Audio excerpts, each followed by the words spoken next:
Welcome back to Season 2 of DefenceTalks Securing UK Advantage, a podcast brought to you by the Council on Geostrategy in partnership with trade association ADS Group and sponsored by industry powerhouse BAE Systems. This season, we continue to explore the key questions that shape defence, technological and national security agendas in the UK and unpack the main themes in British defence in the context of intensifying geopolitical competition. As you might remember, it will be not only me guiding you through these crucially important questions, but I'm also absolutely delighted to be joined by my colleague Paul Mason, a well-known author and journalist, as well as an Associate Fellow at the Council on Geostrategy. Great to be here, and a lot to talk about, I think we're going to find. Indeed. Well, 2025, we are expecting so many important strategies and documents published by the government. And I think this time, our focus for this episode is driving growth and deterrence, why the industrial strategy is a critical juncture for UK defence. Absolutely, and we've got, let's just list what there is. There's the UK-wide industrial strategy. We haven't really had one since since Boris Johnson. Indeed. And that industrial strategy is not just a policy paper, it's a set of institutions like an overall UK-wide industrial strategy council, sectoral councils for which defence is going to have one. So that's that thing. That's not out yet. We had a green paper. We'll talk about the ups and downs and the pros and cons of that. So that's economy-wide. Then there's a defence bit of that. I had some input into that when as a Labour activist before the election, and that's now there in the form of a so-called statement of intent, which is out for consultation. I think what's fair to say is not out for consultation is the intent, but how they're going to make this happen. It has to become an executable order for the MOD. And then we've got this strategic defence review, which is ongoing and hopefully nearing its initial conclusions because time is marching on. Exactly. And these three things kind of depend on each other. I know that John Healey conceived the defence industrial strategy and the SDR as parallel but separate because how you do defence industrial strategy is really irrespective of what priorities you place on capabilities and postures. But it's going to take a little bit of unscrambling when it finally all comes out. And maybe Nathan, we'll introduce Nathan in a minute, but when it finally comes out, it's going to take some unscrambling. So last month, we welcomed Angus Lapsley, NATO Secretary General for Defence Policy and Planning, to talk about NATO's role in the future of European security. And we discussed a number of geopolitical challenges that we all face. These included the ongoing war against Ukraine, the future of European security, and the relationship between the defence industry and NATO. And now with this new defence industrial strategy set to be published in spring, we are absolutely delighted to welcome you, Nathan, to this episode to talk about what are we expecting locally here in the UK to come out on these crucial issues in the upcoming months. So, Paul, would you like to introduce our Yes, I will guest? just introduce you, Nathan, to our viewers and listeners. Nathan Mathiot is the head of policy at ADS, leading policy development and engagement that enhances the UK's industrial capabilities and competitiveness on a global scale. His experience includes periods of working for the Royal United Services Institute, RUSI, and as a secondee to the UK Home Office in the UK Parliament. On behalf of us both, and of Council on Geostrategy, thank you, Nathan, for sparing the time. So, what's your understanding even of the time scale of the three things I've just outlined? Industrial strategy, defence industrial strategy, SDR. When do you expect these documents to land? Well, firstly, thanks very much for having me here. And I think it's probably just worth saying about ADS, the organisation that I represent. We're a UK trade association for the aerospace, defence, security and space sectors, and we've got around 1,400 members. I just wanted to briefly touch on that because it's relevant as we go later to how industrial strategy and how that gets set, and defence industrial policy, the civil and the military have to be coordinated, at least from our perspective. In terms of the timelines, I mean, to some extent, Paul, your guess is probably as good as mine on this. We had the Chancellor in the House of Parliament yesterday talking about economic policy update, and there was some whispering around industrial strategy being accelerated. But to the best of our knowledge, as you've both mentioned already, we're looking at spring, but spring's a bit slightly, I know this sounds like a really silly thing to say, but it's actually slightly flexible as to what you might think. So we're actually here in June is really the point at which we will see the government's multi-year spending review presented by the Chancellor. We'll see the industrial strategy, which is across the economy, as you've already mentioned, thereafter. And then the strategic defence review and the defence industrial strategy, in theory, slotting in after the financial envelope has been set. Yeah. But to be honest with you both, I mean, I'm sure once we get out of the room, finish the recording, something might have changed to shift the timeline. So and of course, we've got Donald Trump reputedly...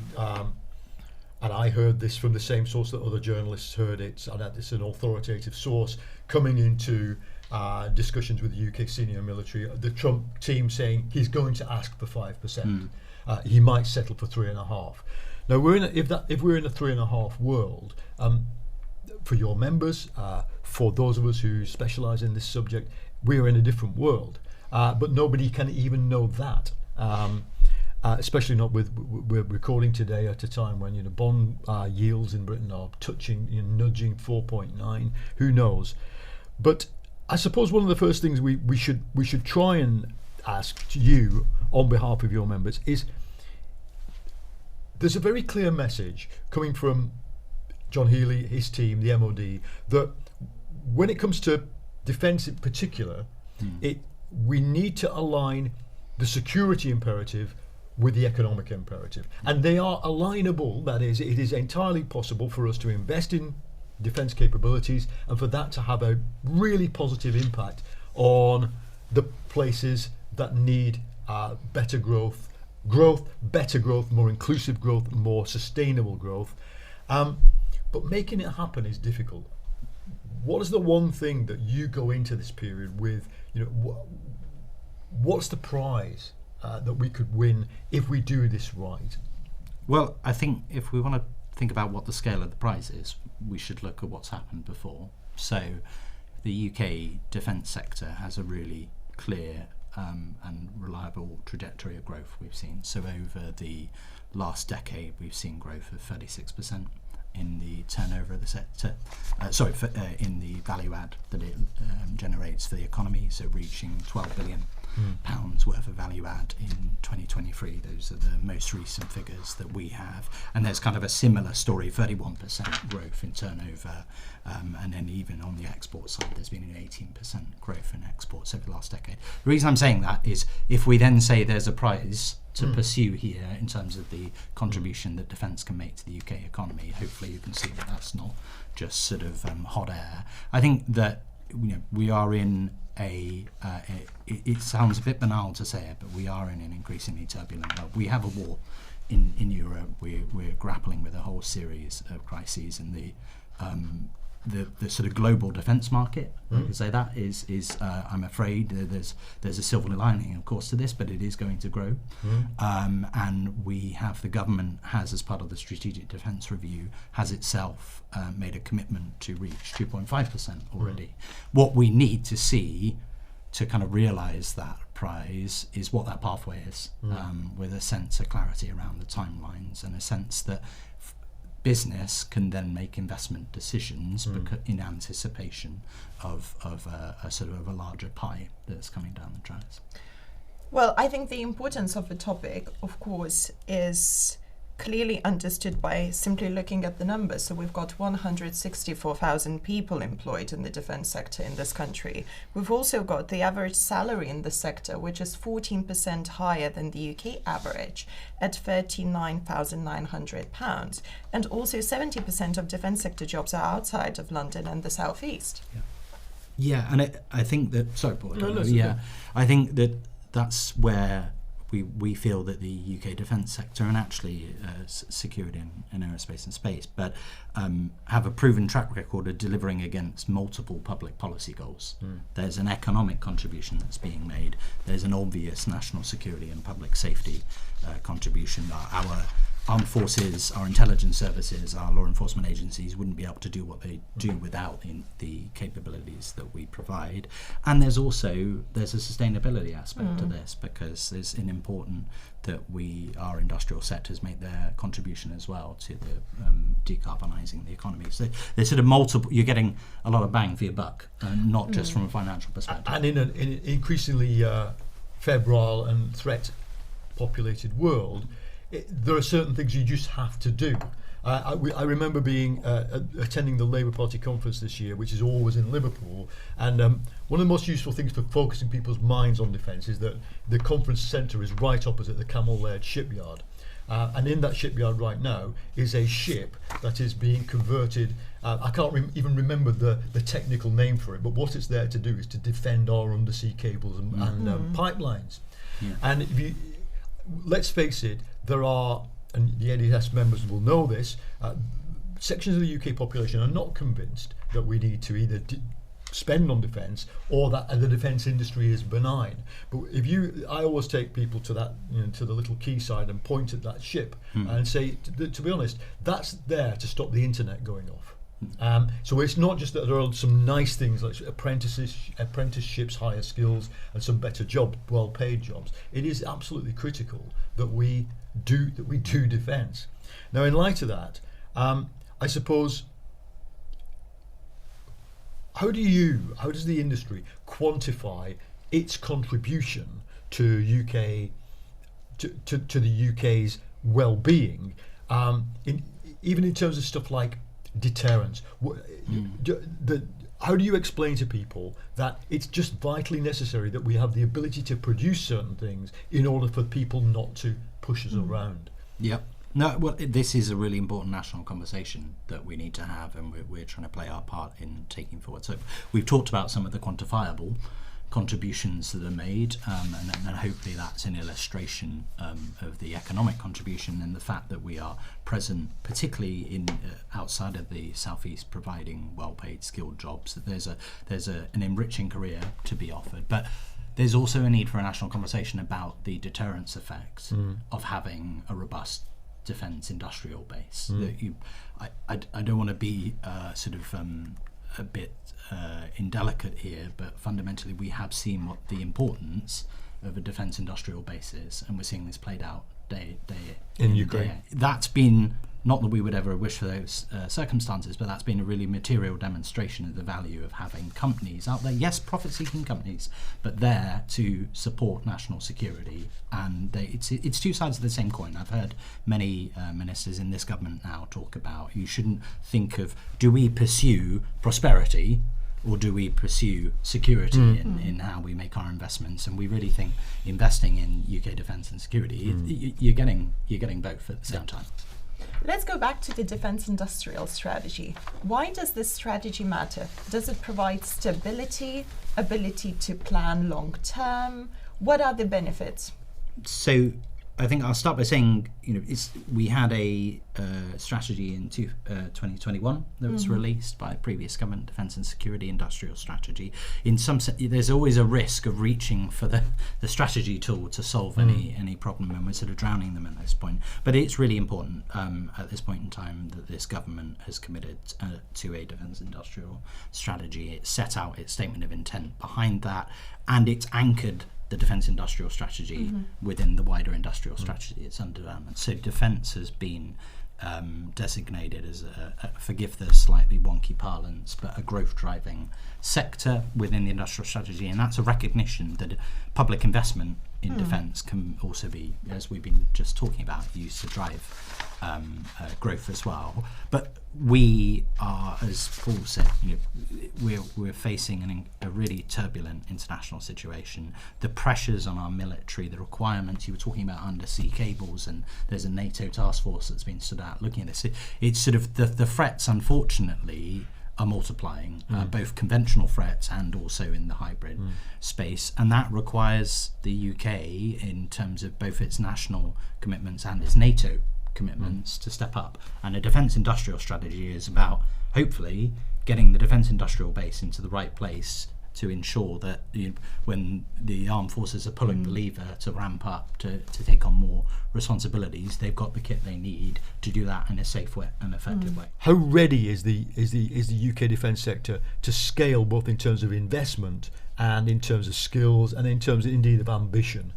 So I think that everybody should be, and I think is across our membership, supportive of this government's drive to deliver more value here in the UK through its defence spending, and clearly a completely hands-off approach in this modern era. The fact is, you say we're sort of either at the table or on the menu, really, in terms of what we can offer to the kind of global defence market, and other countries have not had the same squeamishness we might have historically had in this area. Having said that, in terms of the maturity, the readiness to be able to make that a reality, look, it is also the defence, the UK defence sector is highly internationalised in terms of its actual structures and the key players that sit within it. So we need to approach that in a mature way, and also we need to be cognizant of, for example, the forthcoming new US administration and their approach here. So there's a balance to be struck, I think,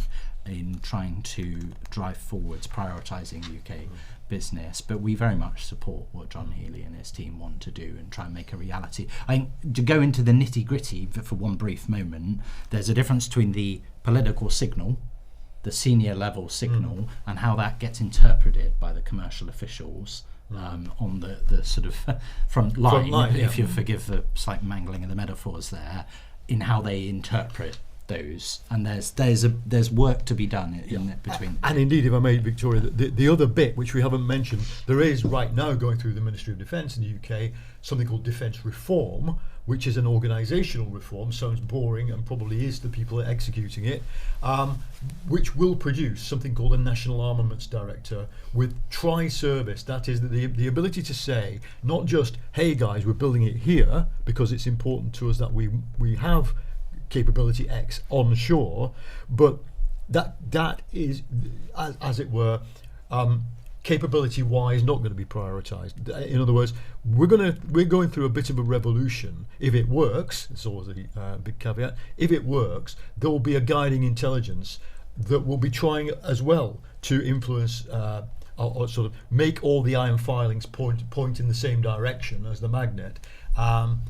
Right at the coal face, where your members interface with DENS and all the other bodies that businesses have to deal with.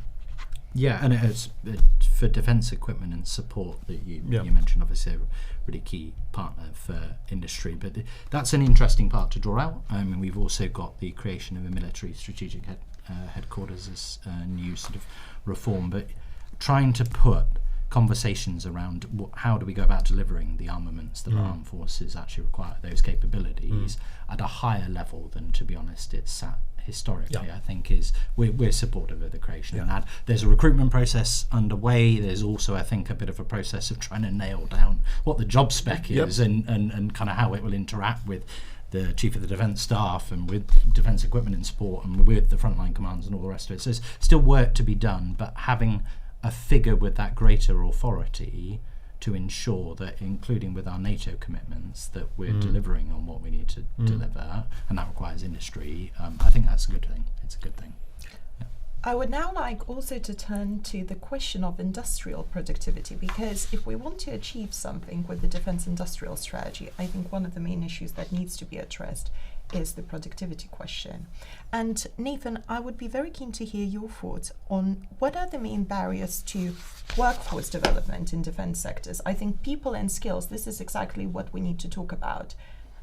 Yeah, well, I mean, I again, let's start with what's happened so far. So I think it's worth noting that over the last decade, we've seen a 17% growth in defence sector productivity. So it's not a terrible story by any means, but clearly, if we're talking about increased defence spending, even 2.5%, let alone any of these higher figures, there's also a need to make sure that the sector's on the right footprint to deliver, and workforce challenges is one of the most important issues our members are facing, alongside access to finance. In terms of workforce challenges, what can be done through the defence industrial strategy and the industrial strategy more widely, I mean, I think we need to look at a few different pillars.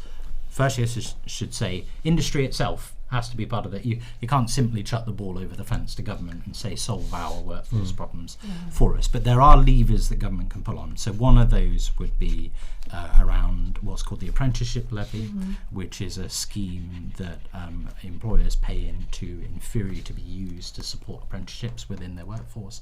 But unfortunately, the way it's operated over time, a lot of that money has just ended up going back into the Treasury, which I suppose is not the worst outcome from a UK PLC perspective, but it's not quite had the impact that we'd like to see in terms of fostering apprenticeships. So this government's committed to turning that into reforming that, providing more flexibility around the utilisation of those funds.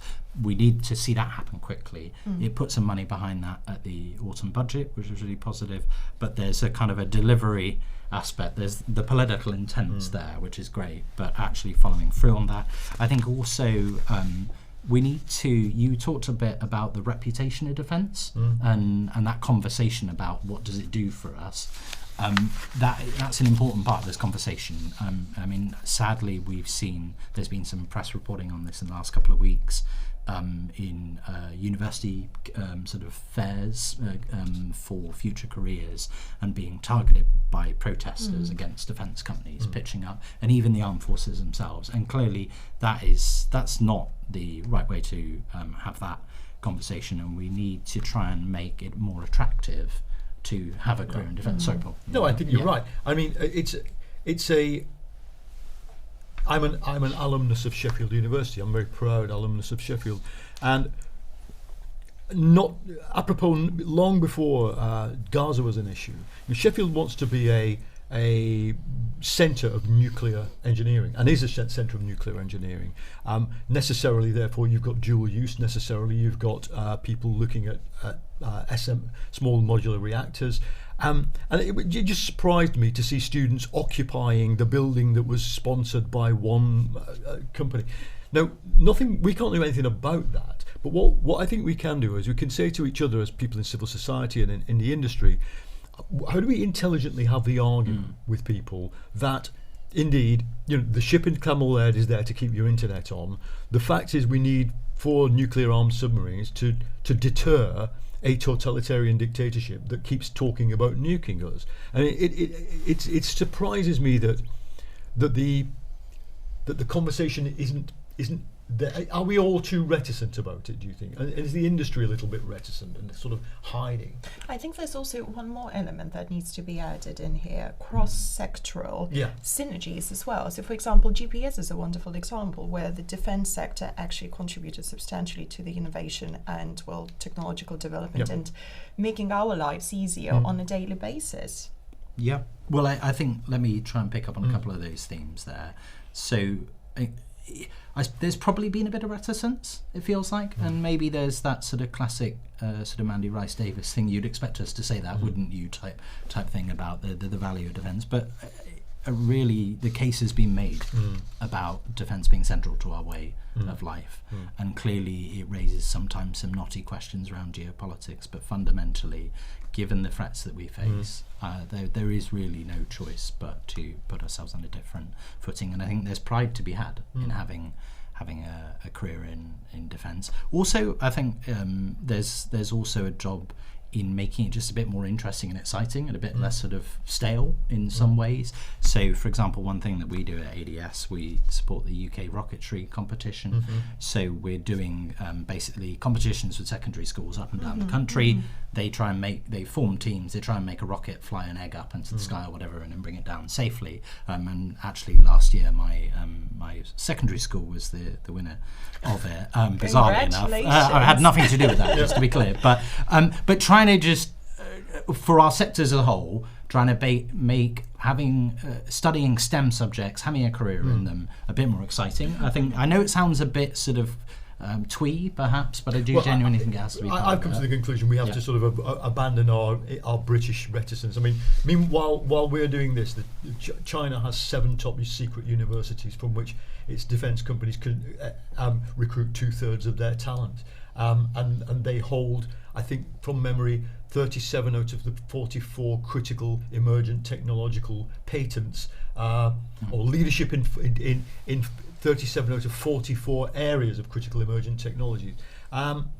We can't afford to be, we can't afford that, the embarrassment about it. But I think that the challenge to anybody listening to this who's in the industry is, what are we going to do to really put ourselves on the front foot and bring, because the talented people out there in the UK, so many of them want to be doctors, teachers, nurses. Good, fantastic, we need all of those. But people in STEM, people in engineering are vital to the future, aren't they? And I think politics needs to recognise that as well. Yeah, and look, as I said before, in terms of industry can't expect government to do all of this for it. We're not sitting around twiddling our thumbs. What's the one thing the government can do to really boost the availability of STEM qualified people? So I think that it has to start early. Is Right. fundamentally it. If we focus too much on the end of the pipeline, it's done.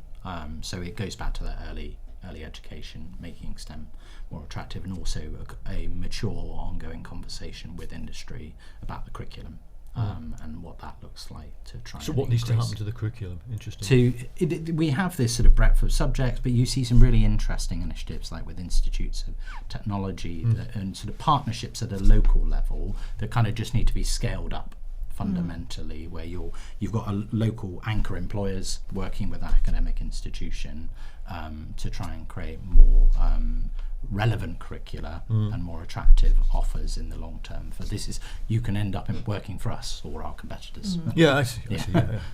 You've also mentioned access to finance as one of the key issues that the industry faces. Could you please elaborate a bit more on that? Yeah, sure. So I think that's the second big issue. So we've got workforce challenges, and then we've got access to finance. So fundamentally, within the defence supply chain, so I'm talking more in the smaller players, there are some real challenges around access to both working capital, so capital for sort of day-to-day operations, and also growth capital for expansion plans.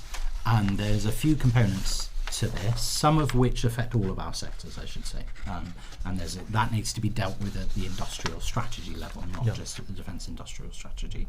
What's particular to defence, it comes back to, unfortunately, this ongoing conversation about defence reputation, and so we've got really two pillars to that. One is issues around access to financial services on the high street for defence SMEs, where due to the compliance burden, the perceived risks of dealing with the sector, the new sanctions regimes, export controls, etc. So this is not to lob a stone at the financial services. They're reacting quite rationally to the sort of pressures they're under.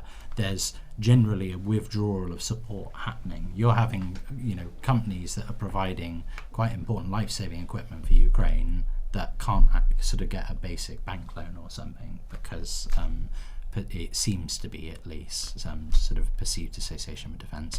Then I'm so sorry. Has it been changing in recent years, or?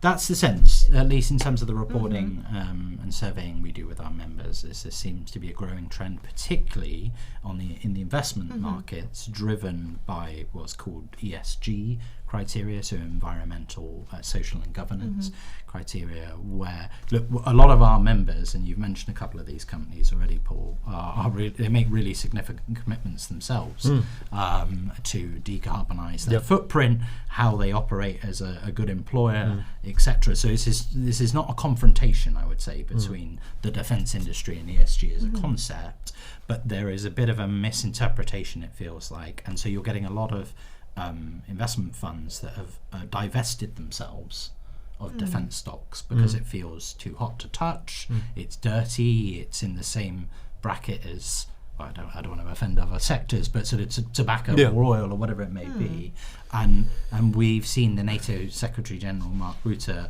really, in a really welcome way, striking a note, this is ridiculous, really, we've got to get... And I think the signals came from the last government.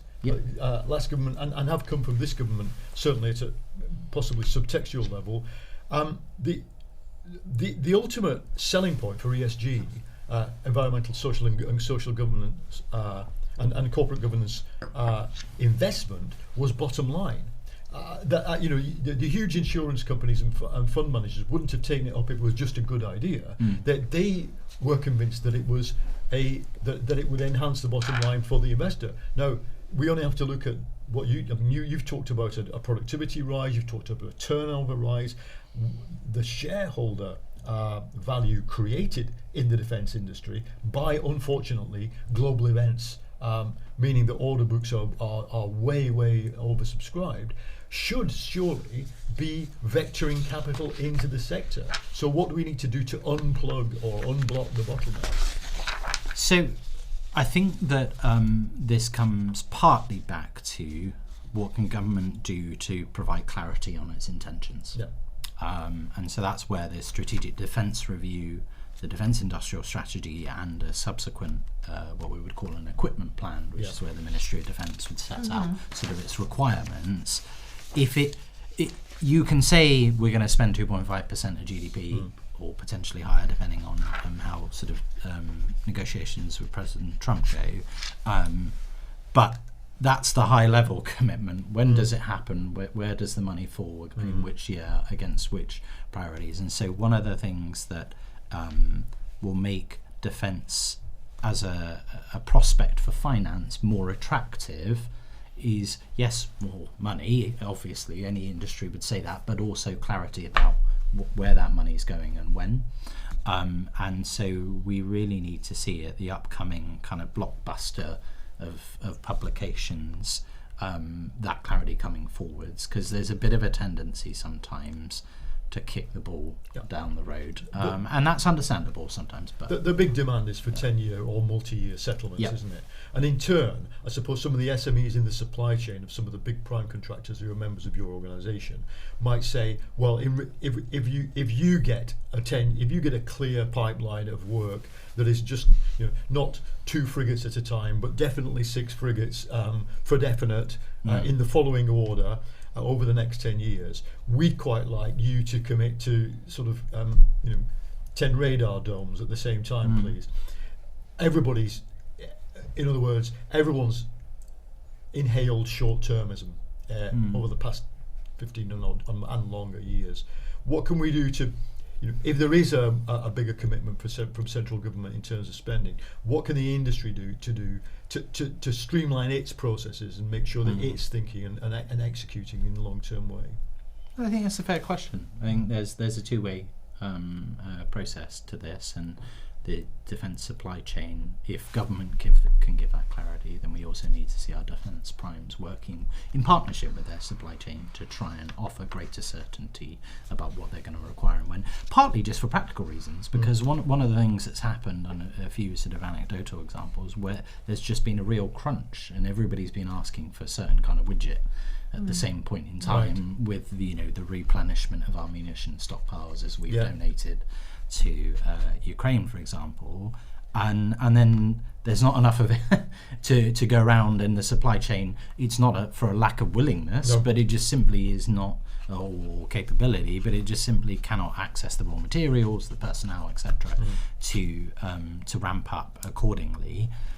I think there's just fundamentally there is a perennial disconnect slightly between the political cycle, the kind of the public financial cycle, and particularly I'm looking here at the Treasury, and then business investment cycles. So if I could broaden it out slightly, so both for defence, but let's say with civil aerospace, we've got businesses that are not just thinking about investment decisions over the next 5 years, they are thinking into the late 2030s and beyond.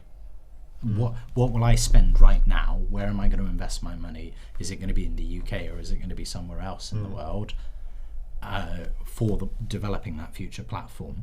And so inevitably there's always, I don't know if it can ever be completely eliminated with the system that we have, but they're trying to create these 10-year plans where it's possible, which has been a Labour commitment that we've really welcomed. I think is a really important step towards that. Yeah. I think supply chain resilience is another very important challenge that we face. And in this increasingly volatile world, where the global supply chains are becoming more and more unstable, and we are facing also the rising costs of doing business and just increasing geopolitical pressures. How, Nathan, do you think supply chain challenges can be mitigated to unlock the full potential of the defence industry? So I think we've covered some of this in some ways. So firstly, one of those key supply chain challenges around access to a skilled workforce. Secondly, access to finance. There's a trend, Paul, you were saying earlier about the shift from global competition by default towards a somewhat more mature policy focused on the domestic market. There's also a trend of geopolitics entering the marketplace increasingly. So another way of putting that would be the rising relevance of economic security, and it's sort of unavoidable. And even if we didn't want to participate in it, you've mentioned a few of our competitors. They're engaged in that day in, day out, trying to mesh together how you think about economic policy and kind of national security. But supporting the supply chain, I mean, I think that fundamentally we've got a capital-intensive sector that works on long cycles, so access to capital, free access to capital, and a complementary fiscal environment that helps companies to scale but also attracts larger businesses is one component of it. I think there is potential within the industrial strategy here, not just the defence industrial strategy, for action, particularly for access to loans at longer terms and viable interest rates. We've set forward some ideas to government, and we're continuing those conversations potentially around a blended debt equity model for a sort of strategic supply chain fund that could be brought forwards. But let's see where that goes. Obviously there are significant financial constraints. We talked a bit about ESG and the kind of defence reputation thing. This impacts upon the supply chain and its readiness. I think on the materials aspect, I'd like to pay tribute to something this government's already done in the autumn budget, which was it gave greater freedoms to a body called UK Export Finance, which is a public body that provides financial support to exporters to support UK companies that want to supply critical minerals to key sectors, including aerospace and defence. And we've seen a minister just undertake a delegation, for example, to the Middle East around a new partnership on critical minerals as well. And that's a sort of, there's no single silver bullet. So I'm being very wordy because there's lots of different levers to pull on here. There's no single bullet, but there are actions the government has been taking and continue to take. The final one, and then I'll keep quiet for a moment, is on energy. That's a central part of this government's agenda, and a really lively part of this government's agenda. We've already seen the creation of GB Energy, a new sort of public body for taking that forwards. But the UK has very high input costs. GB Energy is part of the solution clearly to that, but that needs to happen, because otherwise we get this time and time again in our surveying with members about the sort of pressures that we're just not at the same place compared to a lot of our European competitors, for example, in terms of the price of energy. I suppose one supplementary that occurs to me there is you represent an industry association, very well established, and some new entrants. How easy is it going to be for the people you represent to move, as it were, from the physical and the sort of service-orientated platforms to the world of systems, AI, primarily digital? So I think the question of AI adoption in defence is, you can't go into a meeting, I think, at the moment without that coming up. And we've got some really significant existing suppliers who are making huge investments in this, as well as new entrants coming to the UK. And the government, for example, I think there was some news around this with the launch of the Defence Industrial Strategy Statement of Intent. I think it was Helsing that had made some significant investments. I think this is an area where I'd say you can't split fostering and supporting the civil side from the defence side, if I may.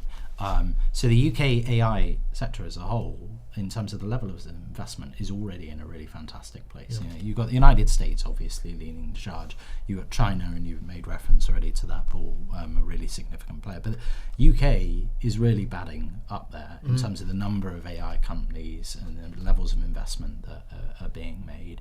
But so I think the action plan that the Prime Minister presented at the start of this week, the commitments around taking more interest and more commitment towards sovereign AI capability, a slightly different mentality when it comes to the regulatory question, more leaning towards growth, not at any cost, but growth and less on the potential or perceived risks. These are all important measures that will have, they were presented about the civil industry, but they're going to impact upon the defence side in terms of particularly new entrants into there. Adds to the kind of adoption piece within Ministry of Defence itself. I think that is a sort of perennial challenge. That's both a technology question, but it's also people and processes in terms of bringing that and having actual battlefield effect. But there's lots of examples already where this is actually starting to happen, but clearly more needs to happen. No, it's good to know.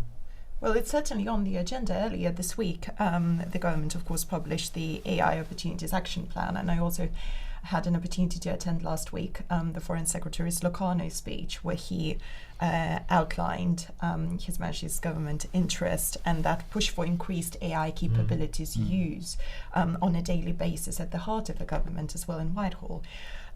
So what are the opportunities for the defence sector, Nathan, when it comes to AI, the action plan, and how does this all fit within that remit of innovation, technological leadership of this country? So there's a bit of a risk of being maybe a snake oil salesman on some of these things because everybody's so excited about it, but there are really huge opportunities genuinely already being realised in terms of the deployment and use of AI within defence. I'd also say national security as well. I think it's important not to lose sight of that and try and deal with the huge sort of exponential growth in the data generation and how to keep on top of that. I think that the government does need to recognise it can be part of this, but the expertise sits within industry fundamentally in terms of understanding where these technologies are going. And for the industrial strategy, if I can take it back to that and the slightly boring question of structures and the Industrial Strategy Council, we need to see the right formats put in place to draw upon existing for it. We don't want to reinvent the wheel here. There are lots of industry government structures for having a mature conversation about technology pathways, how to regulate in an effective way. So I think it's slightly going into the weeds there. But what needs to happen to really make the concepts start to gel and drive innovation and growth? So what I would say is you at the very start of this session, Paul, you talked about previous industrial strategies, and I make the point that the UK has always had some form of industrial strategy. It just depends about whether we call it that and whether we're honest about it. And it's not picking winners, but picking the races that we want to be in. And I'm going to go back to my slightly boring rewiring point here in terms of what do we need to make this happen.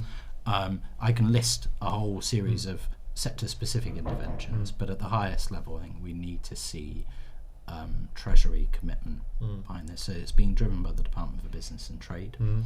But historically speaking, what's happened with previous iterations of the Business Department that's gone through lots of different names is you've never quite had the paymasters within the Treasury fully committed to implementing it. And we've got positive signals there in terms of how Rachel Reeves is working with Johnny Reynolds and other colleagues to make this happen. But we need to see that cross-departmental commitment to delivering on the outcomes of the industrial strategy. What can we do to persuade people that defence is something we need to proactively invest in?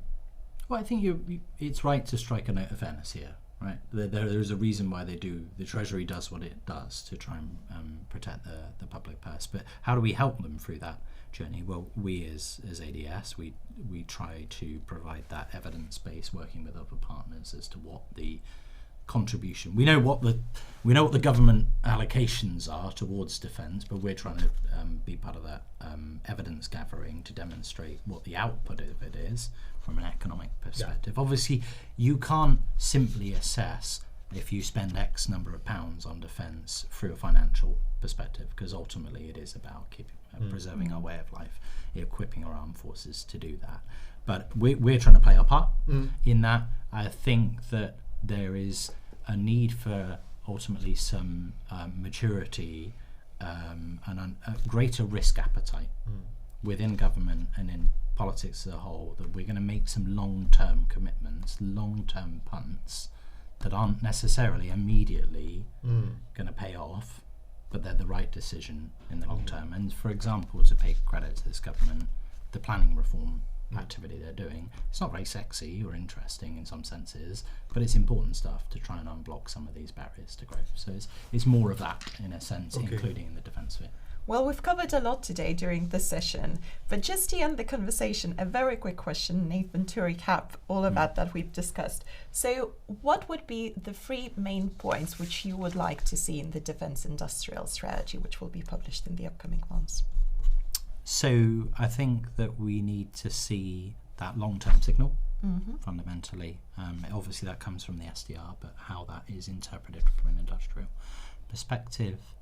I think we need to see the right level of connective tissue between the defence industrial strategy and the wider industrial strategy. Something we didn't really cover here today, but touched on at the start, is the very close links between particularly the UK civil aerospace and defence supply chains. So we cannot see, although Ministry of Defence has certain levers only it can pull, we can't see it being done completely in isolation, because the industrial footprint, we've got lots of companies that supply not just to defence but also to civil aerospace. So policy itself needs to map that.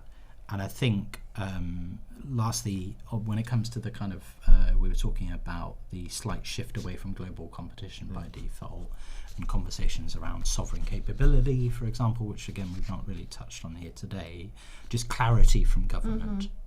In a sense, industry will respond ultimately to the definitions of what it wants, who should supply that, etc., accordingly. But one of the problems, unfortunately, with the previous defence and security industrial strategy is it sort of didn't quite give the clarity that industry needed to configure its own investment decisions accordingly.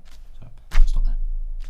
Thank you so much, Nathan, for joining us today. Paul and I, we were delighted to host you, and we are very much looking forward to seeing what comes out of the Defence Industrial Strategy. Yeah. Wonderful.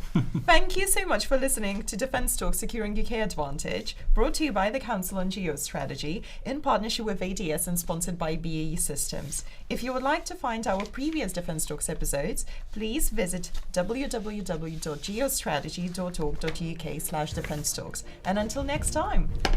See you again.